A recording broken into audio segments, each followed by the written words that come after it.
a todas y a todos. Quería esperar hasta que estuvieran la mayor parte que pudieran haber entrado al aula. Bueno, antes de empezar la clase, decirles algunas cosas que van surgiendo apenas comenzamos con esta nueva modalidad. En principio, esta modalidad virtual creo que es bastante compleja, tanto para ustedes como para nosotros. Si bien nosotros desde la cátedra hace muchos años que trabajamos con aula virtual, más de 8 ya, pero siempre lo hacemos con la modalidad blend learning, o sea, como una complementación de las clases presenciales. Cualquier tipo de proceso de enseñanza, aprendizaje, requiere básicamente de la comunicación. O sea, es necesario que nos comuniquemos. Les pido que silencien sus micrófonos, salvo que quieran hacer alguna intervención.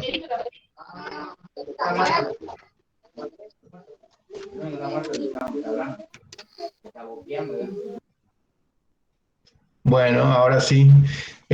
Lo que les quería decir, bueno, es que básicamente cualquier proceso de enseñanza-aprendizaje requiere de comunicarnos. Y esa comunicación nosotros pretendemos que sea horizontal.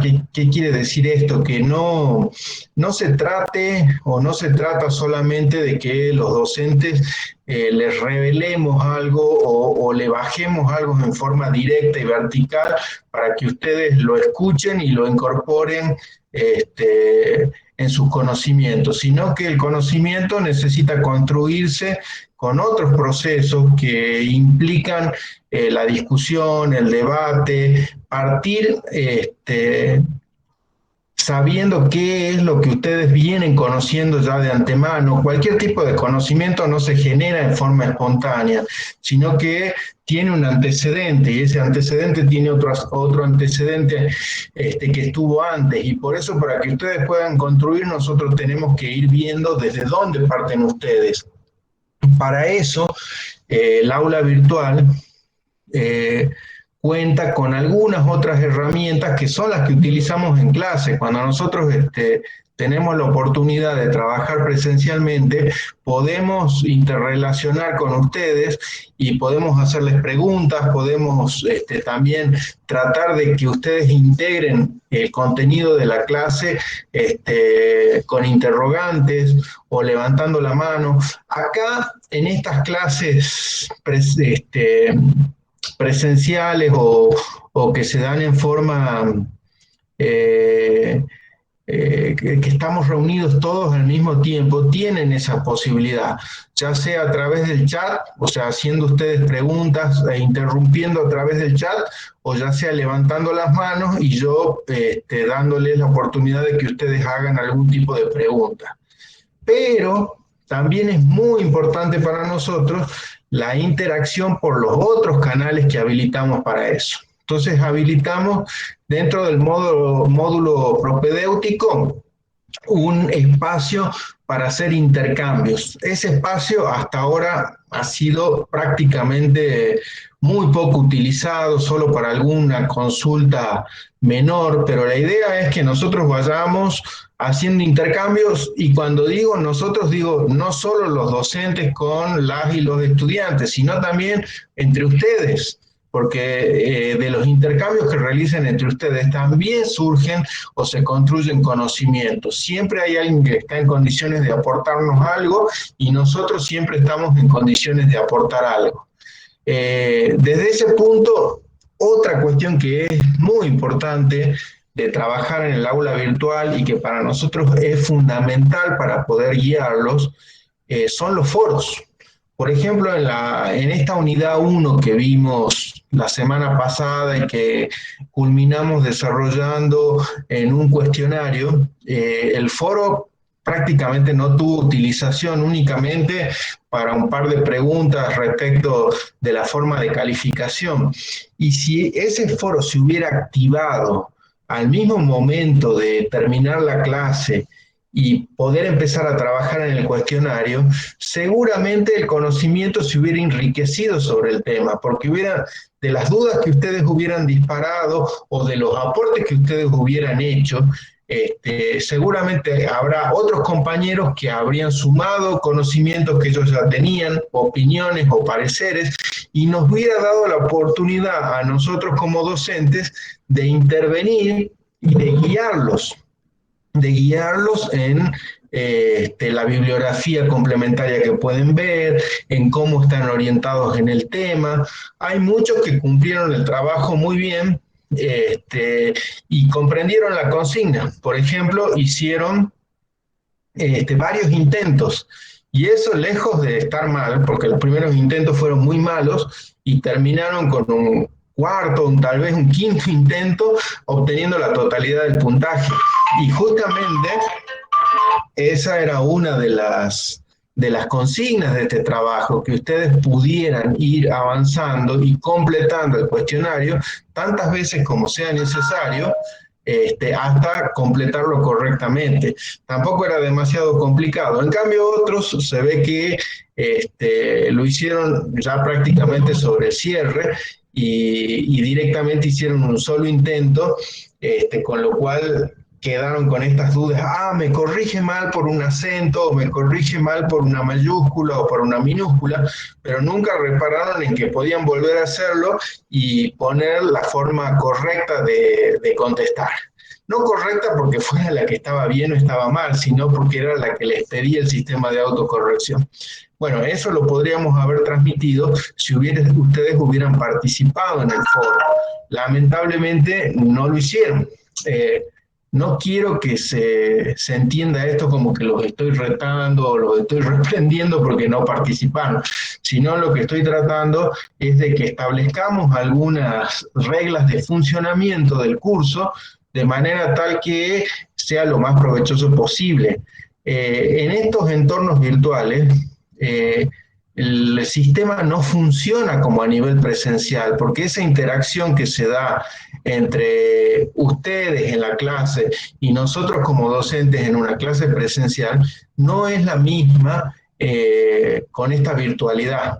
Entonces necesitamos más que esto que estamos haciendo hoy, de reunirnos y donde yo únicamente estoy viendo sus fotos. Tampoco quiero obligarlos a que activen sus cámaras. Eso me parece algo que es personalísimo de ustedes, y si ustedes quieren encender las cámaras, perfecto, y si no las quieren mantener encendidas, no me parece bueno que yo los obligue a hacerlos, pero eso de alguna manera no dificulta, pero pone una distancia en la comunicación que podemos tener. Este, entonces ahora, el próximo paso que demos, que sea intercambiar opiniones dentro de los foros. Y cuando digo intercambiar opiniones, quiero decir que cuando algún compañero de ustedes haga un planteo, no solo lo podemos contestar los docentes, sino que lo puede contestar cualquiera. Por ejemplo, esto que muchos entendieron que se podía hacer muchas veces, los intentos, capaz que no hacía falta que intervengamos nosotros, sino directamente ustedes lo hacían. No se preocupen con esto, porque todas estas herramientas que usamos son prácticas para comunicarnos, o sea, para lograr que establezcamos cierta conexión entre nosotros y que eso nos permita desarrollar los conocimientos disciplinares que queremos utilizar en cada unidad.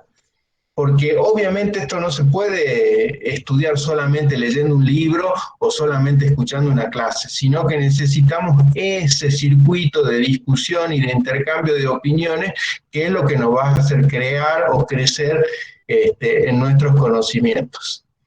Pero no se preocupen, ahí veo varios que están diciendo: uy, no me di cuenta. Primero, ya les habilité una semana más para que los que no lo hicieron puedan hacer otro intento más si desean hacerlo. De todas maneras, ninguno está reprobado porque aún los que hicieron un solo intento completaron, digamos, por lo menos la mayor parte de las preguntas en forma correcta. Pero si quieren hacerlo de nuevo, tienen hasta el lunes que viene para hacerlo. Lo habilité, extendí el plazo, no porque vaya a ser una práctica habitual, sino porque hubo compañeras y compañeros de ustedes que tuvieron problemas en la matriculación y recién los logré incorporar el domingo o incluso ayer mismo logré incorporarlos y por supuesto no tuvieron tiempo de trabajar con el cuestionario. Así que a partir de ahora y para las sucesivas actividades que planteemos, además de estos pequeños encuentros que vamos a tener en forma semanal, los insto a que participen en el foro. Esa va a ser nuestra forma más dinámica de contacto y de intercambio. Además que eso nos permite hacerlo de forma sincrónica, que quiere decir que ustedes cuando vean el tema y empiecen a trabajar en cualquier actividad o al mismo momento que están leyendo cualquier contenido teórico de la universidad que aprenden y les surja una duda, lo plantean en el foro, no importa si estamos conectados en ese momento. Cuando uno lo ve, ya lo puede contestar. Y el docente en ese caso puede intervenir de dos formas, o resolviendo la duda o orientándolo en una búsqueda de un concepto más claro o achicando el margen de búsqueda de lo que están intentando encontrar.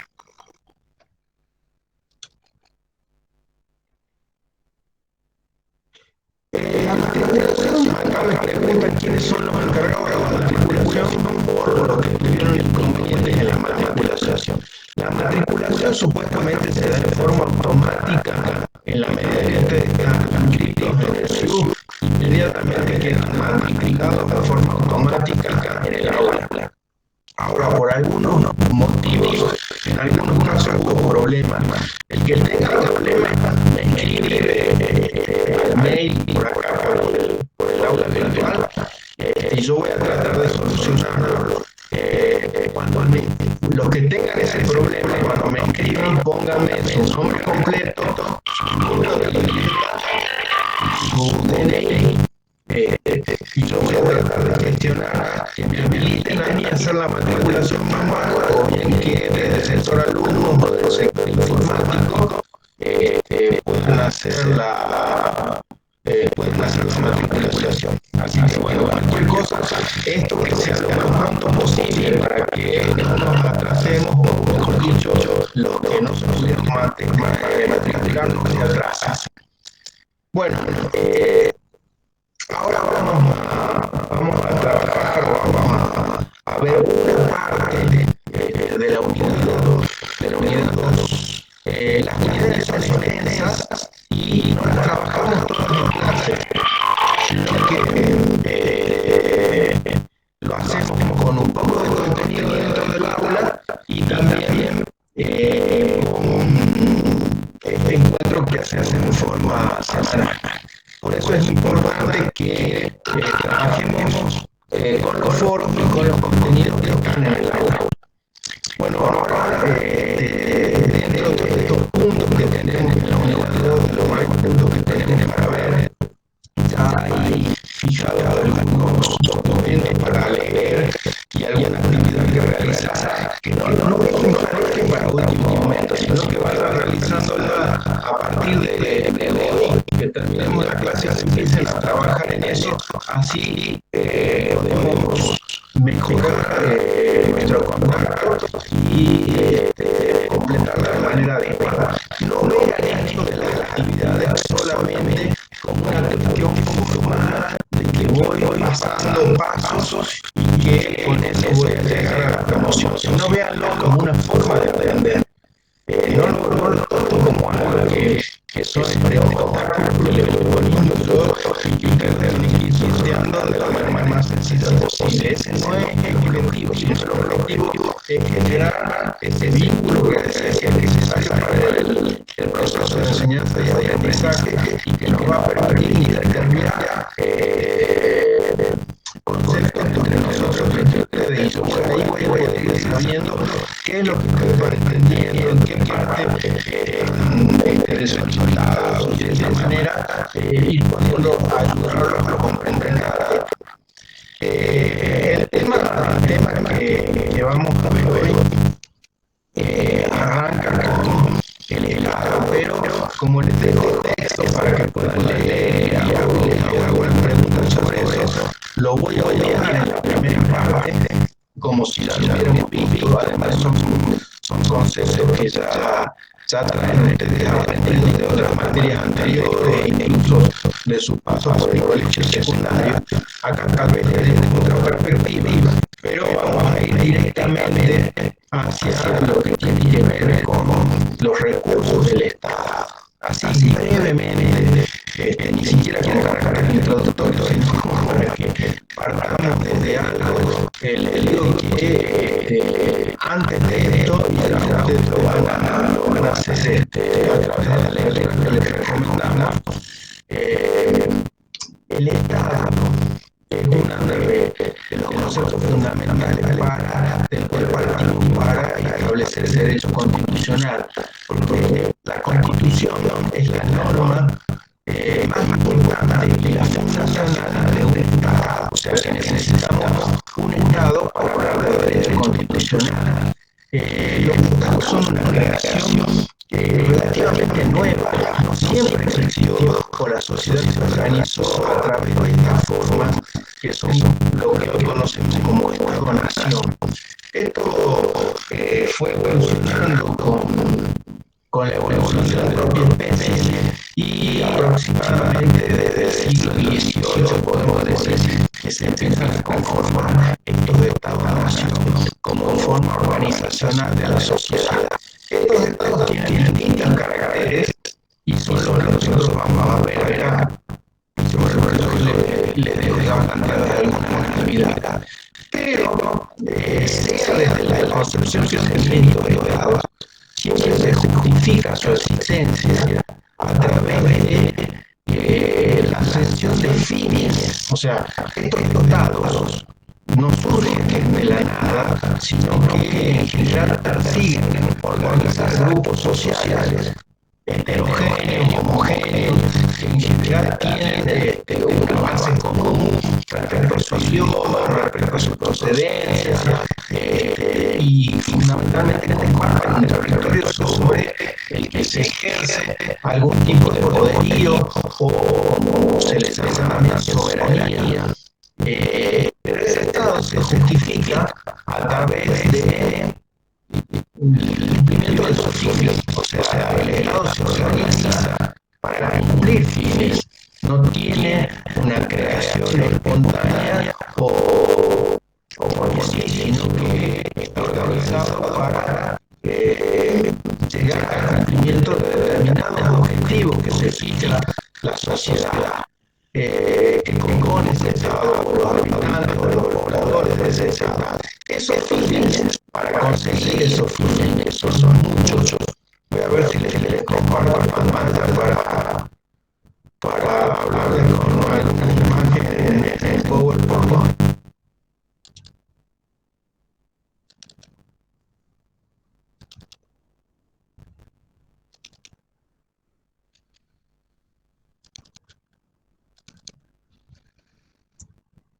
Bueno, ahí tienen algunos dibujitos para que empiecen a ver, no solo voy a explicar la aburrida.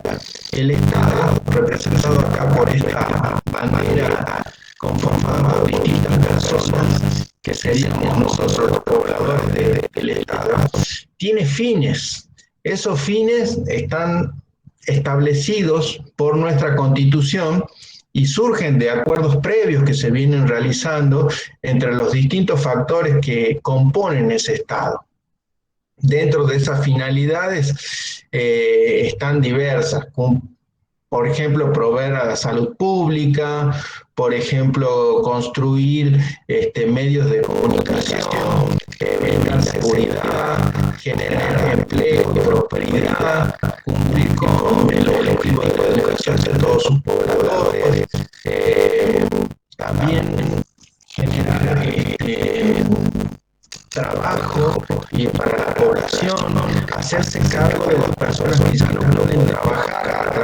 seguridad social, distintos fines necesarios del Estado, que en general son compartidos, pero son objetivos comunes que son establecidos por una organización para llevar adelante.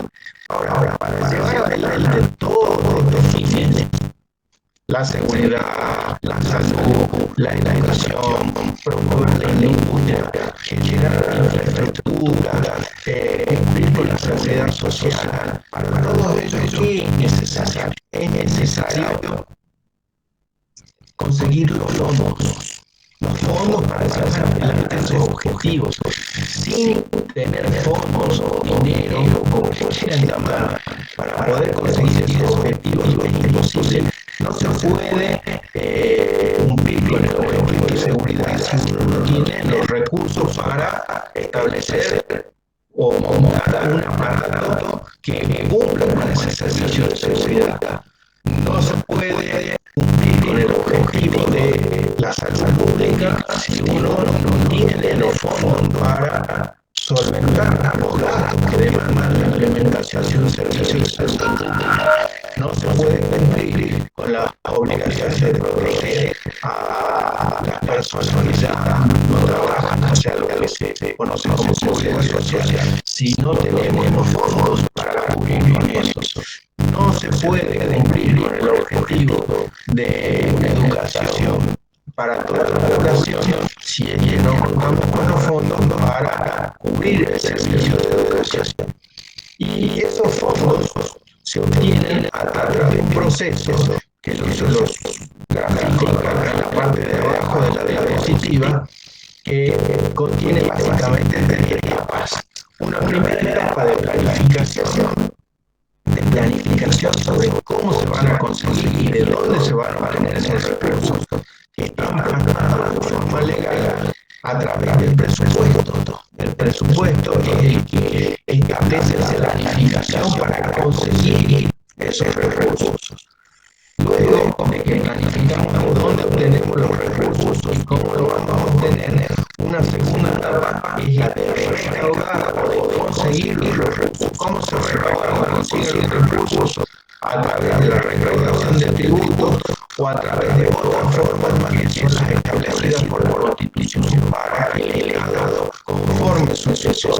Y finalmente, la última parte es cómo gastar esos recursos que conseguimos. ¿Sí? Básicamente ese es el procedimiento o el proceso a través de los cuales el Estado lleva adelante sus fines.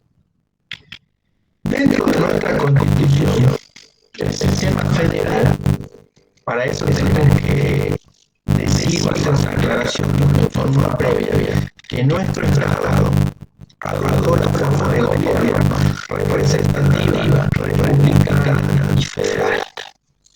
Esto representativo quiere decir que los cargos públicos son elegidos de forma democrática y que el poder es ejercido a través de representantes y no directamente a través del pueblo.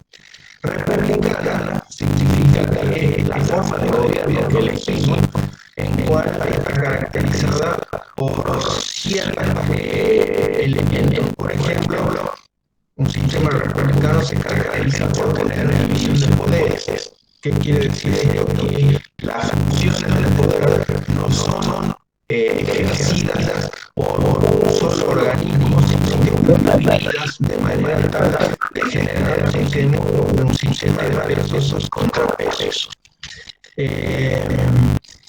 También quiere decir que los mandatos se establecen de forma periódica y que la soberanía es ejercida por el pueblo y que los actos de gobierno deben ser públicos. Eso significa que estamos en un sistema de gobierno republicano. Y por último, decimos que nuestro sistema de gobierno es federal. Cuando decimos que es federal, quiere decir que hay distintas competencias o niveles de gobierno entre los distintos sectores. Tenemos un nivel de competencia federal que abarca todo el territorio de la nación y competencias provinciales provinciales y municipales que abarcan solo algunas porciones de ese territorio. Y esa forma de distribución de competencias está establecida en la Constitución. Dentro del sistema federal, los recursos con los que cuenta el gobierno federal son los establecidos por el artículo 4 de la Constitución. Por eso acá en el dibujito o en la diapositiva le pongo este número 4.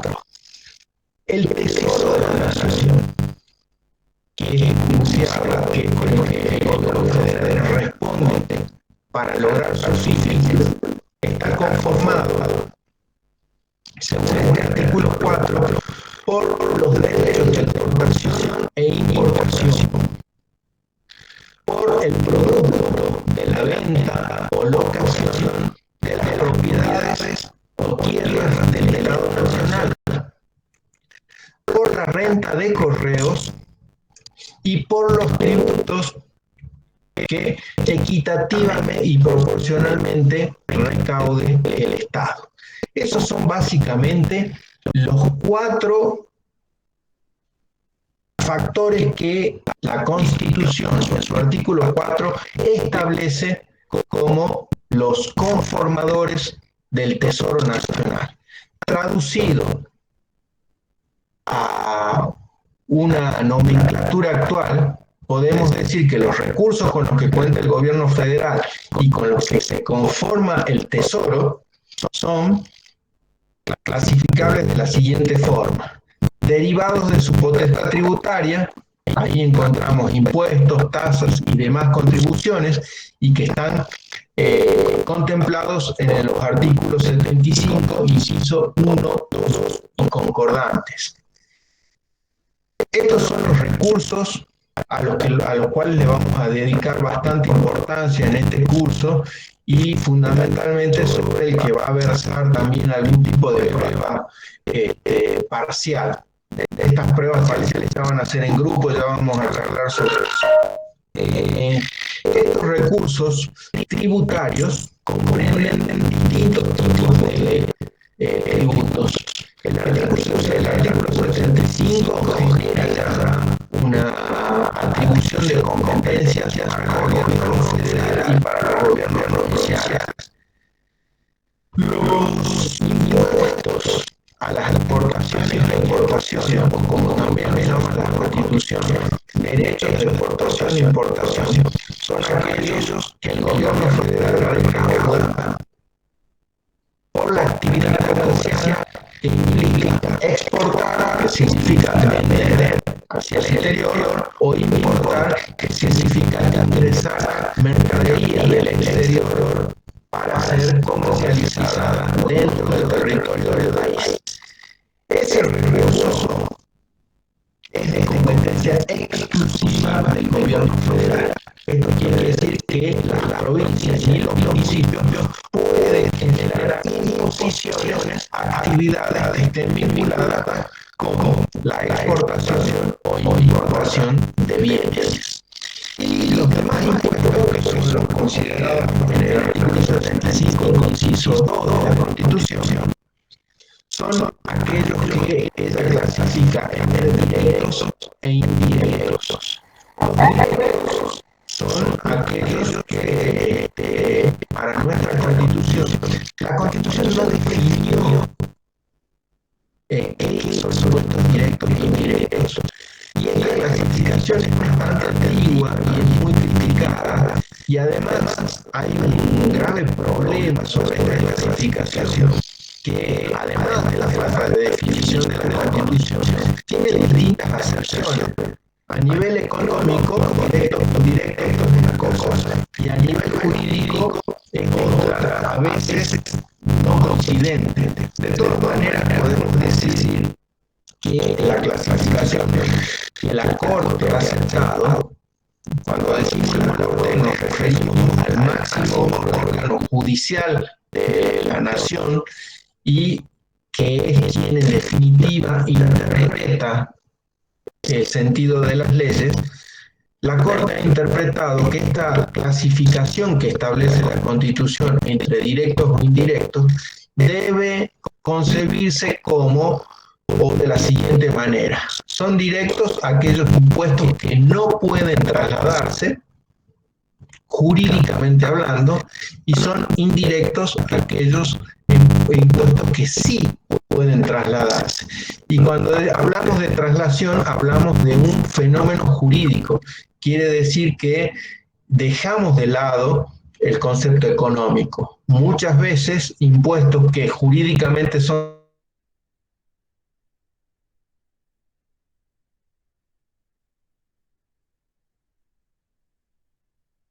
sujeto percutido, o sea, quien en la ley figura como responsable de pagar el impuesto, no lo hace en forma directa, sino que puede obtener los recursos de un tercero.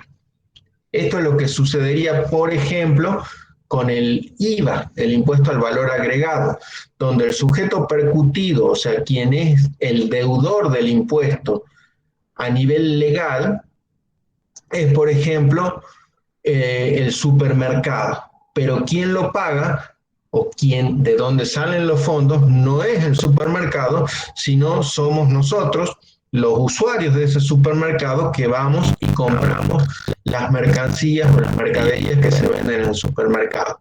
En cambio, el impuesto directo no permite o no permitiría esa traslación. Por ejemplo, un impuesto típico directo sería el impuesto inmobiliario, porque teóricamente el sujeto percutido, o sea, quien es el deudor de la obligación, el dueño del inmueble, no podría recurrir, al menos legalmente, a un tercero para obtener los fondos para pagar ese tributo. Esa es la división que está vigente en nuestra Constitución. División que de todas maneras ha sido pergeñada o muy maltratada a lo largo del tiempo.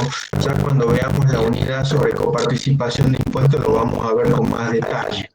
Pero bueno, básicamente estos son los recursos que integran el Tesoro Nacional provenientes o derivados de su potestad tributaria. Dentro de los tributos podemos diferenciar distintas clases de tributos: impuestos, tasas y demás contribuciones, decimos.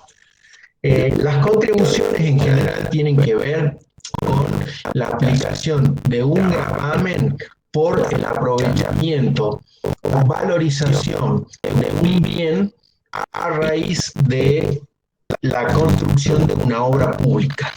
Por ejemplo, si ustedes tienen un inmueble y a través de una obra pública se realiza una vía de acceso o una valorización del lugar, el Estado puede imponerles una contribución por las mejoras que eso ha ocasionado en el contexto donde se incluye el inmueble y que ha valorizado esa propiedad. Las tasas, en cambio, tienen o están vinculadas fundamentalmente hacia la prestación de un servicio. Requieren de la administración el cumplimiento de un deber por el cual el administrado abona una contraprestación. Sin esa contraprestación no existiría, y sin el servicio no existiría la tasa. Son determinados y divisibles por los usuarios de cada servicio. Caso típico de una tasa, por ejemplo, sería la tasa de recolección de residuos. Es un servicio que presta el Estado. Cuando decimos que lo presta el Estado, lo puede hacer en forma directa, o sea, a través de sí mismo. Acá en la ciudad de San Salvador de Jujuy se dan las dos formas de prestación de servicios, o sea, lo presta directamente la municipalidad a través de sus propios agentes, o lo puede prestar a través de un tercero. Por ejemplo, en alguna zona de la ciudad lo presta a través de una empresa privada que es concesionaria de ese servicio público. Pero lo que uno o lo que los ciudadanos abonamos por eso tiene la misma característica de tasa, independientemente que lo preste el Estado de forma directa o a través de un tercero o particular. Bueno, esa tasa es perfectamente divisible entre todas las personas. En cambio, los impuestos son de carácter general y la recaudación que se produce a raíz de ese impuesto no está destinada a sostener el mantenimiento de ese servicio, o de esa prestación debida por el Estado. Por ejemplo, lo que se recauda en concepto de tasa de recolección de residuos es para mantener el servicio de recolección de residuos. En cambio, el impuesto tiene características generales y lo que se recauda está destinado a cubrir el funcionamiento general del Estado. Otro tipo de recursos que componen el tesoro son los derivados del crédito público. Los derivados del crédito público no son otras cosas que los créditos y empréstitos. O sea, cuando el Estado toma deuda, esa deuda puede ser de carácter interno, cuando se le pide a acreedores internos, o a acreedores externos, cuando se les pide prestado a acreedores del exterior, la famosa deuda externa. Y también está contemplada en el artículo 75, inciso 4. Grábense bien este número, artículo 75, porque es fundamental dentro de la Constitución. Es un artículo bisagra y es el que les va a resolver muchos de los problemas que se puedan presentar con respecto a cualquier tema de interpretación de la Constitución. Otro tipo de recursos son los derivados de actos de disposición y administración de sus bienes privados y de los actos administrativos de los bienes públicos. ¿Esto qué quiere decir? Los bienes privados son los bienes que posee el Estado, pero que no están afectados al cumplimiento de un interés general. Por ejemplo, un bien privado del Estado sería el auto del gobernador. Es un bien privado del Estado. ¿Por qué? Porque no está afectado al dominio público. Que no esté afectado al dominio público quiere decir que no está afectado al interés general, al uso de todos. Es de propiedad del Estado, pero no está afectado al uso de todos. Por tanto, se puede enajenar. Al poderse enajenar, el producido de esos bienes, sean muebles, inmuebles o derechos, el producido de esos bienes también es una de las formas de constituirse el tesoro del gobierno federal. Y otra forma es a través de la prestación de servicios a través del propio Estado, ¿sí? Y finalmente, los derivados de sus actividades empresariales. El Estado puede intervenir en la gestión económica a través de su gestión.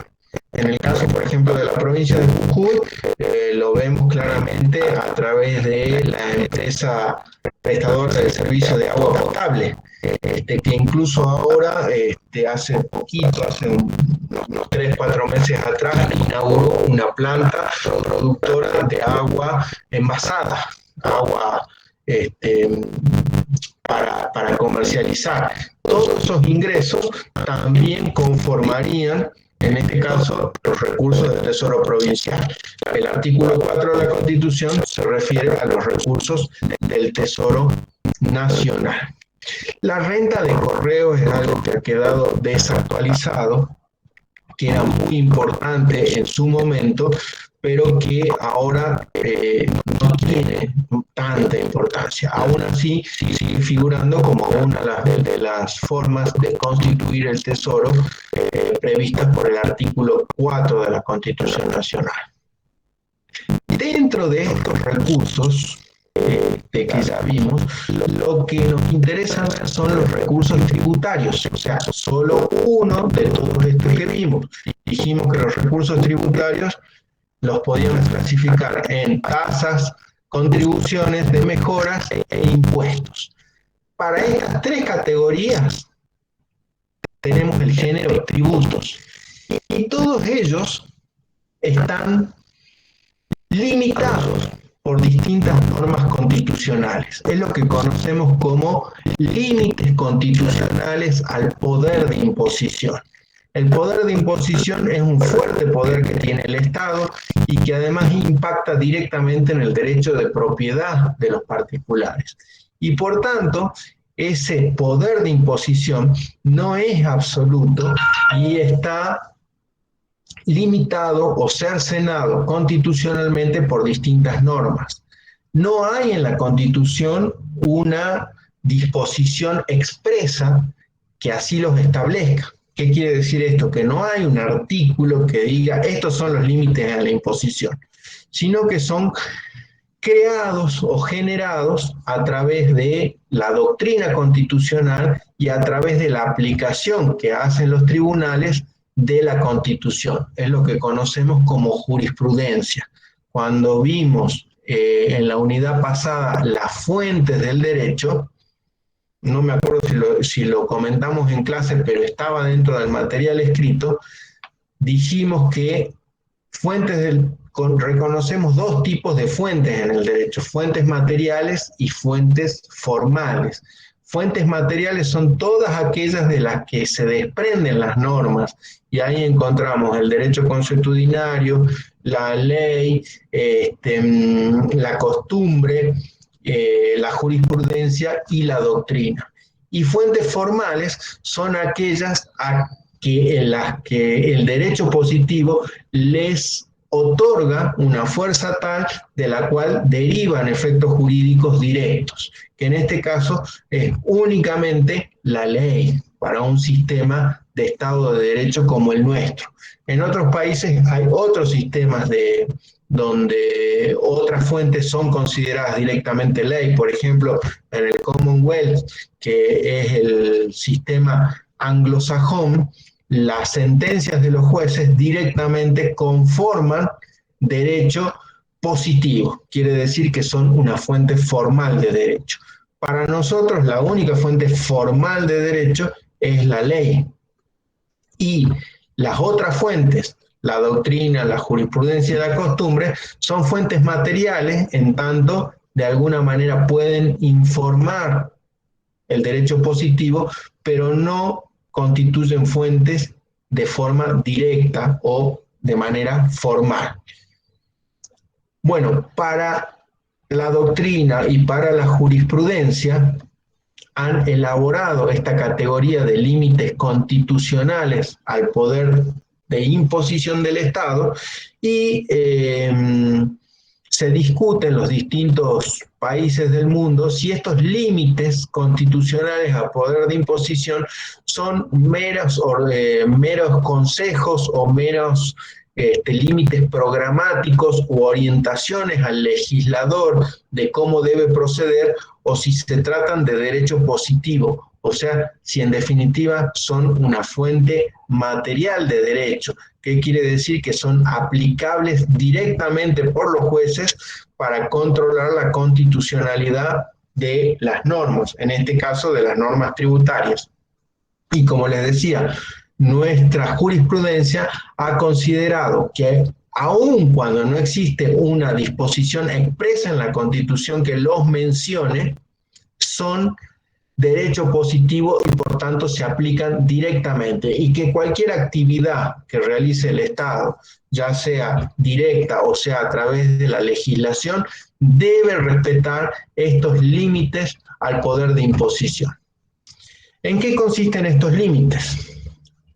Que son una creación doctrinaria y jurisprudencial, pero con base en las disposiciones de la Constitución.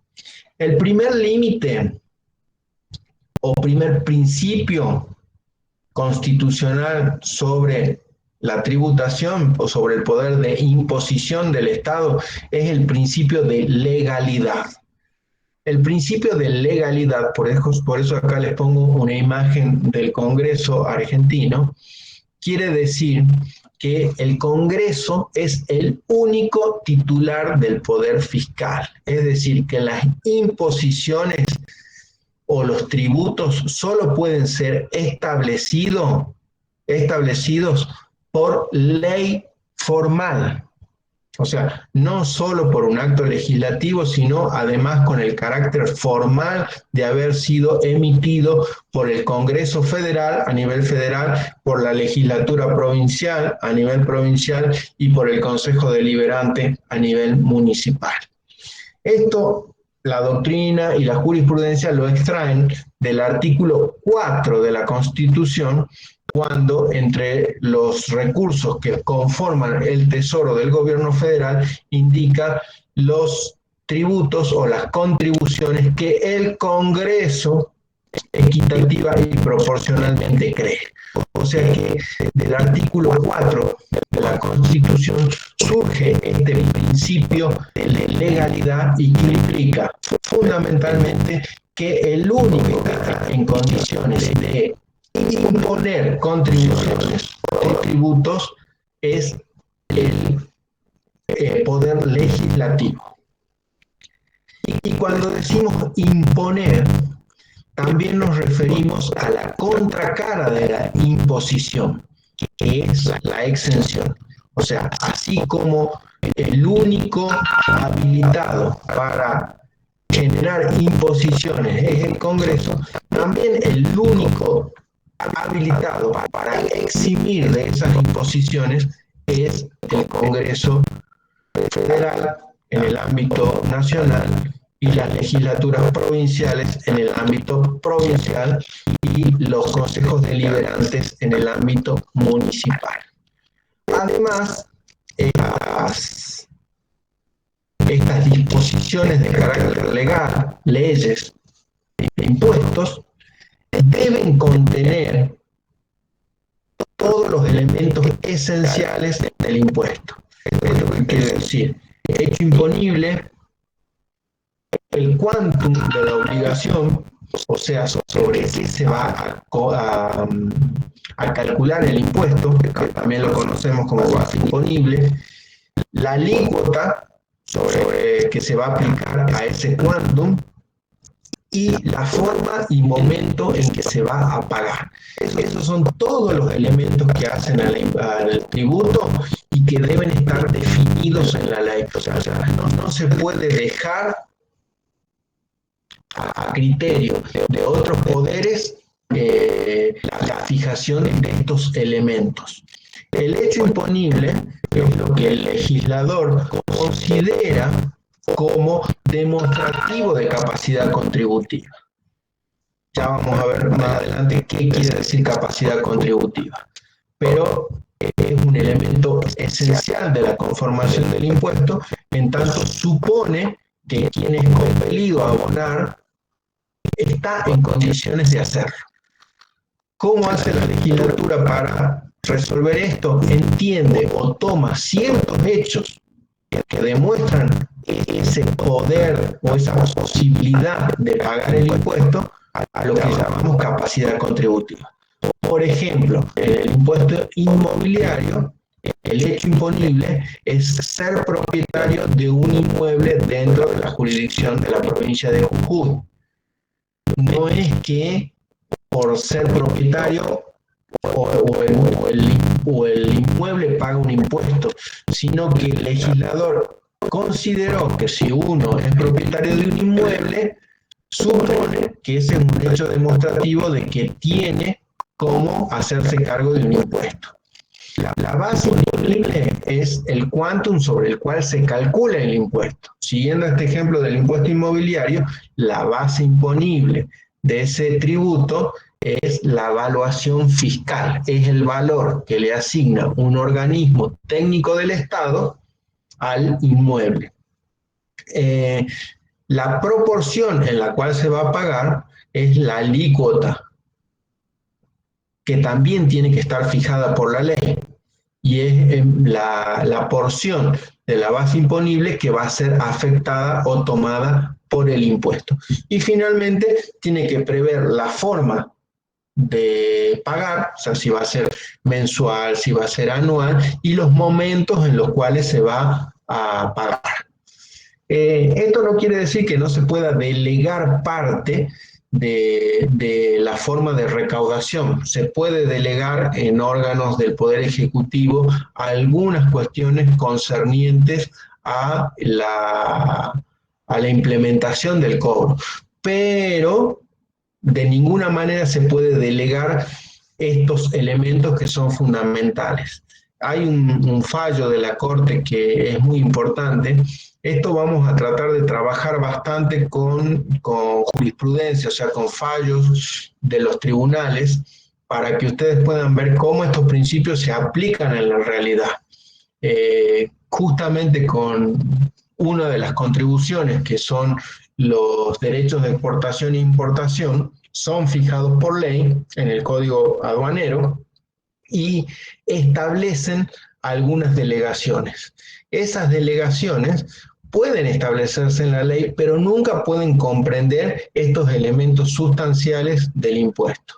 Y en un fallo paradigmático que se conoce por el nombre del actor, en este caso se llama Camaronera Patagónica, contra el Estado Nacional, la Corte dijo claramente que si bien el Estado, el Congreso puede delegar algunos aspectos de la forma de recaudación del impuesto, de ninguna manera esa delegación puede ser tan amplia que en definitiva ponga en cabeza de otro poder que no es el legislativo la fijación de un tributo.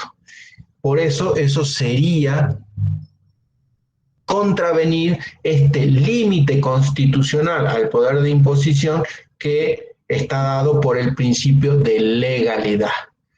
De la misma forma, también la Corte resolvió en un fallo señero que es conocido como Video Club Dreams, que el impuesto tiene que surgir indefectiblemente de una ley formal, o sea, una ley emitida por el Congreso. En este caso de Video Club Dreams, ustedes son la mayoría jóvenes y no conocieron a fines del siglo pasado, digo así para que parezca más tiempo, la industria generó lo que se conocía como videocassettes. Esos videocassettes eran la forma de llevar el cine a la casa. Lo que hoy hacemos con Netflix o con Amazon y demás, en ese momento se consiguió a través de aparatos de reproducción de cintas que uno podía comprar o estaba muy difundido alquilar. Había videoclubs, no sé si habrán llegado a ver algunos ustedes, ya creo que no existe ninguno funcionando ahora porque ya no se comercializa de esa manera, pero por ahí en la década del 80, del 90, de 1980, hablo de 1990, cuando algunos de ustedes estarían recién naciendo, esos videoclubs estaban desparramados por todos lados y uno iba y alquilaba una película, se la prestaban por 48 horas, pagaba y después la devolvía. Y así eso funcionó. Y existía un impuesto sobre las entradas de cine que con ese impuesto se mantenía el Instituto Nacional de Cine y Artes Audiovisuales, el INCA. Si ustedes van al cine hoy, que ahora ya está permitido, van a ver en la entrada que les dan, en la parte de atrás, tiene un indicativo de que ustedes están pagando un impuesto junto con la entrada del cine, que es para sustentar esta actividad cultural. Pero bueno, cuando se puso de moda esto de los videos, el cine perdió muchísima recaudación, porque la gente empezó a no ir a los cines y a ver sus películas en casa a través del alquiler de videos. Entonces, el Poder Ejecutivo, sin mediar ley, amplió ese impuesto que estaba establecido ya para las entradas de cine a el alquiler de videos. Y en este fallo de Video Club Dreams, la Corte dijo no, la única forma de imponer tributos es a través de una ley formal, por el principio de legalidad. O sea que ninguna imposición puede ser hecha a través de una norma distinta de una ley emitida por el Congreso. Otro corolario de este principio de legalidad es el de la irretroactividad de la ley. ¿Qué quiere decir?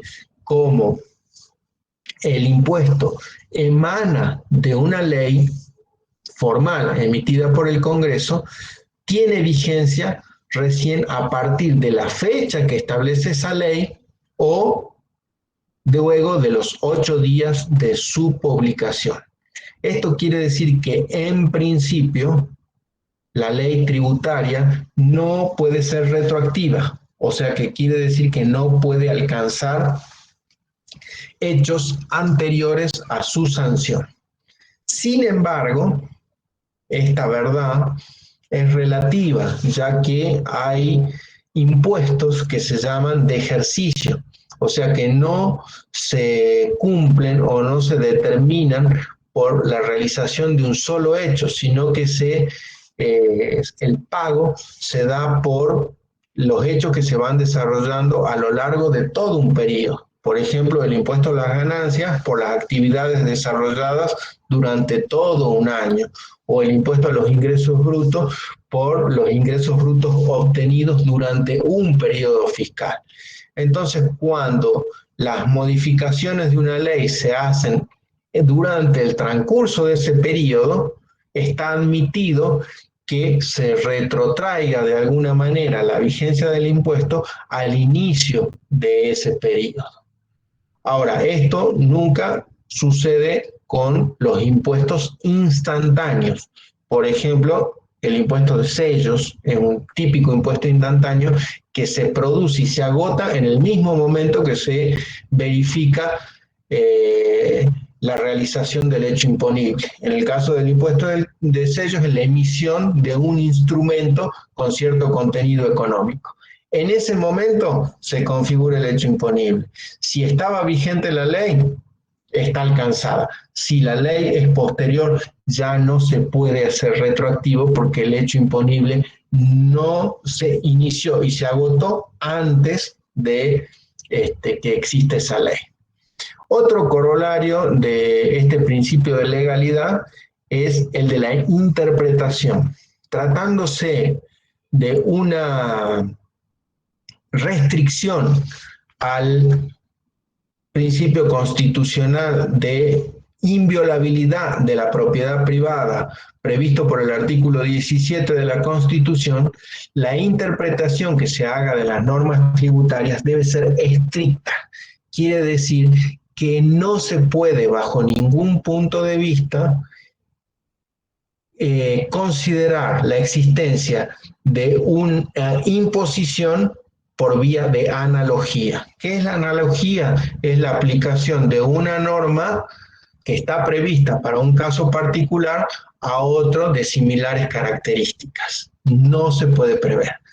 Por ejemplo, acá otra cosa que ustedes probablemente no conocieron, también en la década del 90, la forma de generar los recursos de la seguridad social se vio modificada por la modificación de la ley de jubilaciones y pensiones, permitiendo que no solo sea el Estado quien administre los fondos de jubilaciones y pensiones, sino que también se puedan realizar a través de entidades privadas, por ejemplo, como sucede en Chile.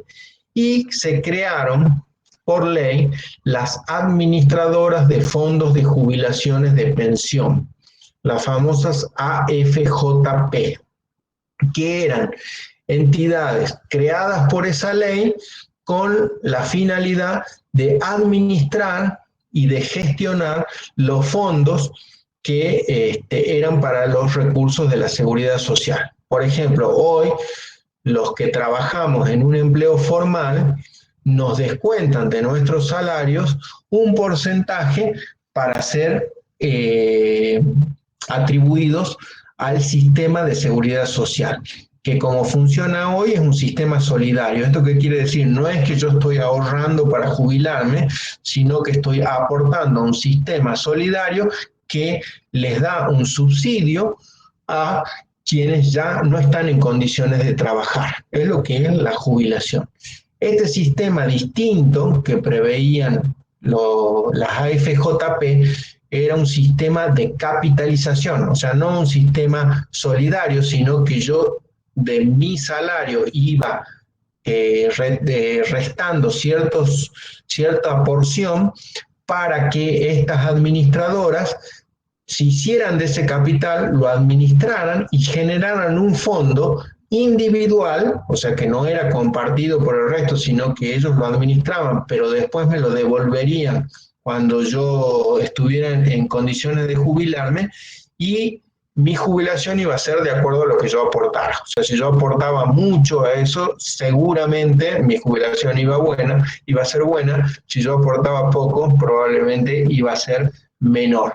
Esas administraciones de fondos de jubilaciones y pensiones eran una figura específica creada por la ley, que por lo tanto su actividad no estaba contemplada por las legislaciones provinciales. Entonces, debían abonar, por ejemplo, el impuesto a los ingresos brutos. Bueno, los fiscos locales trataron de que sí. ¿Y cómo hicieron para hacerlo? Las asimilaron a lo que las leyes impositivas consideraban como compañías de capitalización y ahorro. O sea, las leyes impositivas tenían grabadas, o sea, impactadas por el impuesto sobre los ingresos brutos a las compañías de capitalización y ahorro. Y las provincias, la mayoría, Jujuy también entre ellas, entendió que las AFJP eran exactamente lo mismo que compañías de capitalización y ahorro, y por lo tanto pretendieron cobrarles el impuesto sobre los ingresos brutos. La Corte les dijo claramente que por el principio de legalidad no podía hacerse una interpretación analógica, o sea, no podía disponerse la misma situación para algo parecido, sino que la ley que establece el impuesto tiene que ser precisa y clara y es de interpretación estricta. No se puede ampliar su contenido o su competencia a través de una interpretación analógica. También esto implica que la legislatura o los poderes legislativos no pueden otorgarle facultades discrecionales respecto de imposiciones a ningún otro poder del Estado. Facultades discrecionales quiere decir darles la opción de hacer una u otra disposición. O sea, por ejemplo, el Poder Ejecutivo no tiene la capacidad de decidir a quién cobrarle o a quién no. Tiene que cobrarle a todos. Y finalmente, el último corolario de este principio de legalidad es que los acuerdos de partes no son oponibles al fisco. Entonces, por ejemplo, si nosotros estamos haciendo un acuerdo comercial del que se deriva un hecho imponible y que va a generar el pago de un impuesto, nosotros no podemos acordar en forma válida para ser oponible al Estado quién lo va a abonar. El que define quién lo abona es el Estado, independientemente de que entre los particulares pueda tener validez ese acuerdo, pero nunca va a ser oponible al fisco. Otro límite o poder o principio constitucional sobre la tributación es el contenido en el artículo 16 de la Constitución, que establece el principio de igualdad. Y respecto de este principio de igualdad, la Corte tiene dicho que no debe interpretarse en forma aritmética o de forma absoluta. Quiere decir que no hablamos de una igualdad absoluta, sino de una igualdad relativa, una igualdad entre iguales, que permite establecer ciertas categorías o diferenciaciones. Por eso le pongo acá este dibujito en el que una igualdad concebida en forma aritmética sería esta, donde el más chiquito no puede ver el juego de béisbol, el otro apenas asoma la cabeza y el otro está sacando prácticamente de la cintura para arriba. En cambio, la igualdad que estaría previendo nuestra Constitución sería esta, donde los tres están pudiendo ver el juego de béisbol. ¿Esto qué quiere decir? Que a pesar de que el artículo 16 de la Constitución establece directamente que la igualdad es la base de las cargas tributarias, esto no quiere decir que todas las personas o todos los habitantes del país deban contribuir en forma igual, sino que está permitido establecer categorías de contribuyentes, y quienes más pueden contribuir, contribuyan de mayor forma, y quienes menos pueden contribuir lo hagan en menor medida. Es lo que se llama el principio de progresividad. Este es un principio que ha sido muy utilizado por la Corte para tachar de inconstitucionales algunos tributos. Por ejemplo, hace relativamente poco, yo les diría unos 4 o 5 años, la Corte tachó de inconstitucional algunas disposiciones provinciales que establecían alícuotas diferenciales para contribuyentes que sean de extraña jurisdicción. Lo mismo sucedió con algunas imposiciones municipales. Por ejemplo, en el impuesto sobre los ingresos brutos,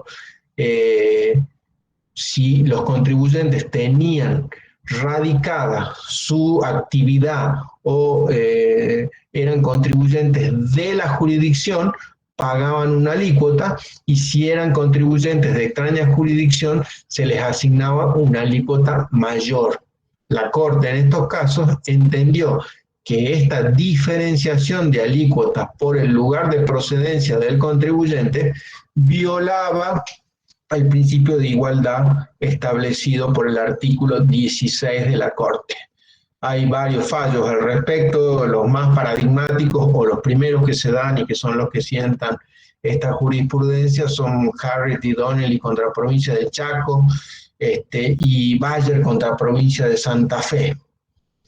Y otros dos principios que no tienen prácticamente uso son los que surgen del artículo 4, cuando dijimos que el Tesoro se compone de los recursos o contribuciones que el Congreso establezca equitativa y proporcionalmente.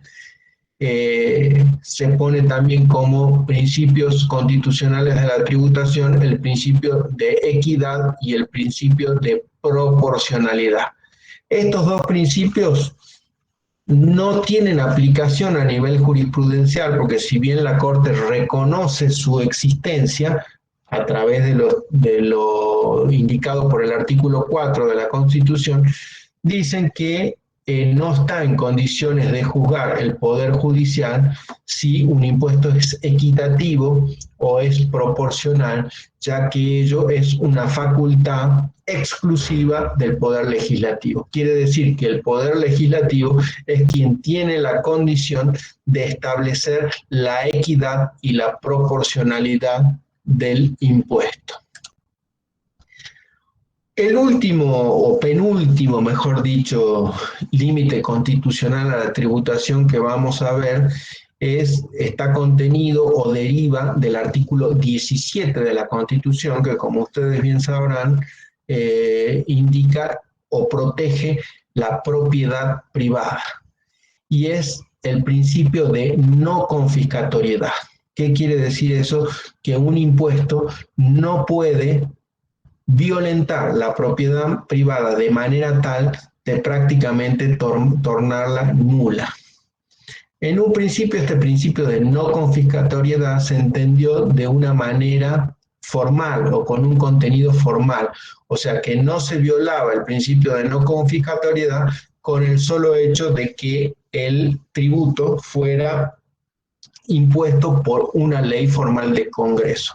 O sea que con la sola condición de que la imposición estuviese generada a través de una ley formal, ya se entendía que había cumplido con ese valladar del artículo 17 de que las imposiciones sean realizadas por el Poder Legislativo.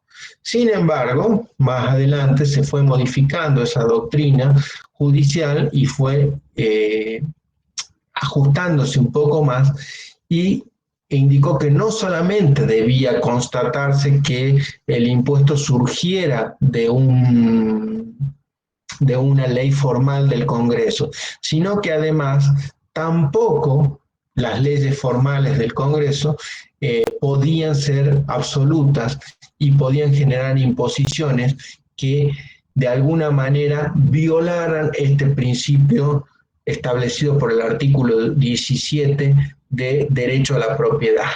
Entonces, imposiciones se, que generaban una desposesión de esa propiedad de manera muy importante, eran consideradas confiscatorias. Esto se dio en un principio sobre todo con el impuesto a la transmisión gratuita de bienes, o lo que se llama impuesto a las herencias, que hoy prácticamente no está vigente en ninguna parte del país. Es un impuesto muy difundido en otros países. Por ejemplo, en Estados Unidos tiene un fuerte impacto porque es considerado una de las herramientas fundamentales para establecer cierto equilibrio y lograr que las personas accedan a la riqueza de manera más justa. Entonces uno no solamente adquiere sus recursos por herencia, sino que los debe adquirir por el fruto de su trabajo. Este, y estos recursos que se pasan en forma gratuita y que no devienen, digamos, sin la realización de ningún esfuerzo por parte de quien los recibe, están fuertemente incididos por esta carga tributaria. Este, en este caso, cuando existió esa contribución en el país, muchas veces fue cuestionada de inconstitucional por contravenir este principio de no confiscatoriedad. Cuando el impuesto, de alguna manera, comprendía una porción tan grande de la base imponible que directamente tornaba prácticamente ilusorio el derecho de propiedad. Pero actualmente, esto que no existen estos impuestos, sí, igualmente la Corte sigue fijando este principio de no confiscatoriedad para alguna clase de tributos. Y es lo que sucedió, por ejemplo, en el caso Candy. Candy es una empresa catamarqueña, o sea que es bastante cercana a nosotros, y planteó la inconstitucionalidad del impuesto a las ganancias por la falta de aplicación del ajuste por inflación. Ustedes tienen que saber que los balances contables y los balances impositivos son diferenciados. Entonces, un balance contable que es el resultado de los activos y pasivos de la empresa se ajusta de acuerdo al valor real de los bienes que tiene la empresa. En cambio, el balance impositivo no tiene ese ajuste y únicamente puede llegar a adecuarse a la realidad económica mediante un ajuste. Esto se da en situaciones donde hay procesos de alta inflación, como el que la Argentina vive hace muchísimos años, y esto de alguna manera desnaturaliza la realidad de la situación económica de la empresa. En el caso Candy, la Corte vio que la empresa demostró que debía pagar un 35% por sobre sus ganancias, pero computadas sin el ajuste por inflación y con el ajuste por inflación. Con el ajuste por inflación se demostraba que en realidad, en vez de pagar un 35%, que era la alícuota que fijaba el impuesto a las ganancias, en realidad terminaba pagando prácticamente un 78% de lo que había sido su ganancia, con lo cual la Corte consideró que era abusivo y que comprometía casi la totalidad del patrimonio de la empresa y por lo tanto contravenía este principio de no confiscatoriedad. Y un último principio que no lo incluí acá en la filmina,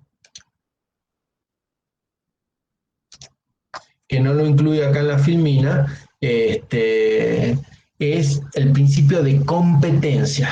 El principio de competencia que tiene que ver con este sistema federal al que aludimos al principio, donde dijimos que la nación tiene competencia para legislar sobre determinados tributos y las provincias sobre otros.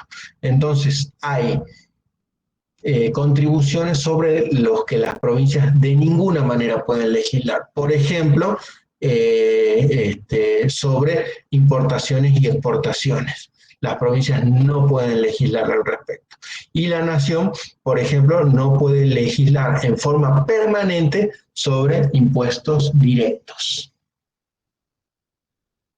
Bueno, no los estuve viendo porque como tenía desplegada la filmina no los veía. Acá Marcos Rodríguez dice que quiere hacer una pregunta. Sí, Marcos, si estás ahí, adelante.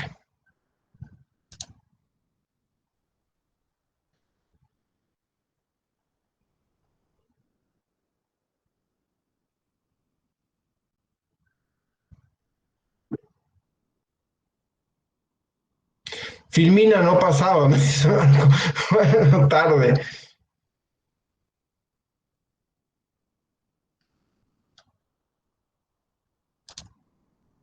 ¿No vieron la filmina entonces? No, profe, eso le quería decir. No, profe, le íbamos a decir, pero no le queríamos interrumpir. Bueno, ¿y qué se veía? Es que levantábamos la mano, pero no, usted no lo podía ver, entonces no le Claro. podíamos avisar. Se veía la primera filmina que decía de los recursos, hasta ahí se quedó la filmina. Ah, bueno, bueno. Igual se las paso. De todas maneras, era para que no me vean la cara a mí nomás y vean algún dibujito, porque en realidad las filminas lo único que tienen son dibujos. Igual la subo si la quieren ver. Este, bueno, de todas maneras, este tema es un tema sobre el que vamos a hablar bastante más durante el curso. Esto es como una parte introductoria de lo que son los principios constitucionales de la tributación o los límites constitucionales al poder de imposición, pero este tema va a ser tema de parcial. O sea, el primer parcial que hagamos lo vamos a hacer sobre este tema, pero ya lo vamos a trabajar en grupo y vamos a trabajar con cada uno de estos límites o de estos principios. Eh, a mí me gusta mucho que más allá de la comprensión teórica que podemos hacer de estos principios, lo importante es bajarlos a la realidad y por eso yo les fui mencionando mientras íbamos hablando ciertos casos que se dieron en la jurisprudencia, que son casos concretos que son resueltos por la justicia y sobre los que ustedes van a tener que trabajar. Yo les di los paradigmáticos, o sea, que son los que la Corte resuelve por primera vez y sienta de alguna manera un precedente. Pero esos precedentes no son obligatorios. En nuestro sistema de control de constitucionalidad es un sistema que se llama jurisdiccional y difuso. Quiere decir que la Constitución establece en su artículo 30 y 31 que la Constitución es la norma máxima de la nación y que por tanto todas las acciones y leyes de los demás poderes deben adaptarse a las disposiciones constitucionales. En este caso, a estos principios constitucionales sobre la tributación que vimos y cómo se controla, que es lo que se llama control de constitucionalidad. El control de constitucionalidad está a cargo del Poder Judicial. ¿Y por qué? Por eso decimos que es un control jurisdiccional. Lo realiza el Poder Judicial. El Poder Judicial puede declarar la inconstitucionalidad de los actos o leyes de los otros poderes. Pero además es un control difuso. ¿Qué quiere decir que es difuso? Que lo puede realizar cualquier juez del país o de las provincias. Cualquier juez puede declarar la inconstitucionalidad de una ley. Y esa declaración de inconstitucionalidad tiene efectos solo para ese caso. Entonces muchas veces se da que sobre una cuestión que la Corte ya falló, se vuelven a plantear nuevos casos y se van reiterando. Entonces, por ejemplo, este principio de legalidad que la Corte establece por vez primera con Video Club Dreams, también tiene otros varios fallos donde también se declara la inconstitucionalidad de otras leyes por el principio de legalidad. O este principio de no confiscatoriedad por el cual la Corte Suprema declara la inaplicabilidad del no ajuste por inflación, digamos, para el impuesto a las ganancias, también es reproducido por otros tribunales en varios otros casos. Entonces, el trabajo de ustedes va a consistir en tomar uno de esos principios y volcarlos a un caso en particular. Bueno, con esto damos por terminado la clase de hoy. Ya la próxima vez, no sé, griten, hagan lío, para que yo me dé cuenta que no estoy pasando la filmina. ¿Profe? Pero yo la iba pasando, así que no sé qué habrá pasado. ¿Profe? Sí. Eso, todo lo que usted habló en esta clase está en los PDF y en la bibliografía que está en el aula. No, esto no está en eso, sí está en la bibliografía. En los PDF y lo que puse en el aula es lo que no vimos. Bien. Es lo que no vimos. De todas maneras, sobre esto vamos a volver a trabajar con más detalle y ahí ya les voy a ir dando, yo por ejemplo, no los quiero llenar de material porque no tenemos tiempo de verlo, pero sí cuando nos vayamos directamente a ver esto para preparar el parcial, ahí sí vamos a poder trabajar y yo les voy a poder ir dando jurisprudencia, pero sí lo tienen en la bibliografía base. La bibliografía base es Derecho Constitucional y Administrativo de Benigno Ildarraz y Derecho Público de Jorge Sarmiento García. Ildarraz está en la biblioteca de la facultad y lo tiene la fotocopiadora, o sea que ese es bastante sencillo de conseguir. Y Sarmiento García se lo puede descargar en forma gratuita por la web. Cualquiera de esos está. Y específicamente de este tema hay varios libros sobre los cuales podrían verlos.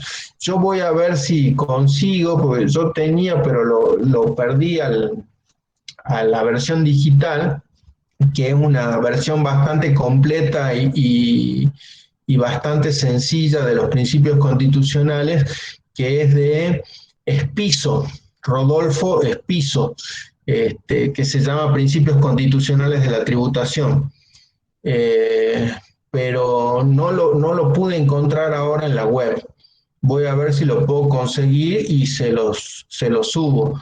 Si no, como les digo, en el foro, las cosas que ustedes vayan viendo y vayamos avanzando, yo no los quiero cargar de material porque subirles cualquier cantidad de cosas cuando ustedes están viendo algo no tiene sentido. Pero si es que ustedes van avanzando y van requiriendo más cosas, sí se las puedo ir proporcionando. El material que yo tengo, de todas maneras, lo básico, yo se los puse en la primera parte, la Constitución Nacional, la Constitución Provincial. Ahora voy a ver si le subo una obrita de Pedro Sagués, de Derecho Constitucional, que lo que pasa es que no, por ahí soy un poco reacio a subir eso, porque por ahí ustedes se quedan solo con eso. Y la idea es que ustedes busquen también. Busquen en la web, busquen en la biblioteca. Lamentablemente el sistema de biblioteca que tiene el aula virtual no tiene demasiadas cosas de derecho. Algunas cosas tiene, pero muy poquitas. Pero sí hay mucho material disponible en la web gratuito, ¿no? Y algún otro pago que, por ejemplo, la facultad es suscriptora tanto de Repar como de La Ley. Son dos editoriales que tienen contenido en línea, pago, pero que la facultad está suscripta, así que no sé cómo estará funcionando el servicio de biblioteca ahora. En tiempos normales uno iba y podía hacer la consulta ahí, podía descargar material directamente de esas plataformas, que son plataformas de muy buena calidad, que son muy caras, y que por suerte la facultad las tiene disponibles, hay que aprovecharlas, ¿no? De todas maneras, lo que yo tenga disponible se lo voy a ir dando. El tema es que no les quiero llenar de cosas sus casillas para que después no las usen. Ahora, en la medida que ustedes me vayan pidiendo, yo les voy a ir aportando todo lo que tenga. La clase de grabado, porfa. Ah, bueno, mira, ahora me olvidé de grabarla. Ah, Vamos a ver si para la próxima la hacemos. pero sí aparece que está grabando, creo, ¿o no? ¿Sí? Yo me Ah, olvidé de activarla. Ahora voy a ver si la grabé. Capaz que me quedó, como estoy usando el sistema del aula, capaz que me queda grabada. Ya voy a buscar, si están, la subo, más vale. bueno, gracias, profe. Bueno, igual, este es una instancia de participación, pero para mí más importante que esta es la del foro. Usemos el foro. Ahí, porque no solo ahí voy a intervenir yo, sino que van a intervenir los otros profes. Por ahí hay cosas que yo no tengo, tienen los otros. O van a intervenir sus propios compañeros. Por ahí hay cosas que ellos tengan y yo no tenga. Así que eso tratemos de usar. Bueno, hasta el próximo martes. Bueno, profe, Ya, muchas ya gracias. no